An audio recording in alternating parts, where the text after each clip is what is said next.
এ দেখো বন্ধুরা, এই শাড়িটা পুজোর সময় নিয়েছিলাম মিশো থেকে। আরও শাড়ি আছে, একটাও পরা হয়নি।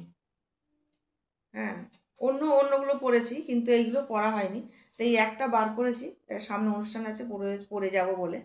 দেখো, এই শাড়িটা যে নিয়েছি, ফলস কিনিনি, লাগাইনি, পিকো করিনি। দেখো, আঁচলে পিকোও করিনি।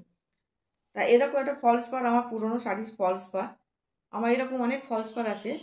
আমার যে শাড়িগুলো আমার নষ্ট হয়ে যায়, সেই শাড়ির ফলস পারগুলো ভালো থাকে, আমি খুলে কেচে ইস্ত্রি করে এভাবে রেখে দিই। এবার আমার যখন যে কোনো শাড়ির যদি এটা ম্যাচ হয়ে যায়, ফলস পাড়ের সাথে শাড়ি ম্যাচ হয়ে যায়, তখন আমি এটা লাগিয়ে নিই। দেখো, এটা লাগিয়ে নেবো, ম্যাচ হয়ে গেছে, মেশিনে সরু করে সেলাই করে নেবো, আর এটা ফলস পাড় লাগিয়ে নেবো। আমি এইভাবে করি। আর যখন দেখি আমার শাড়ির সাথে কোনো পাড়ের সাথে মিল খাচ্ছে না, ম্যাচ হচ্ছে না, তখন আমি কিনতে হয় আমাকে। কিন্তু এইভাবে আমি করি।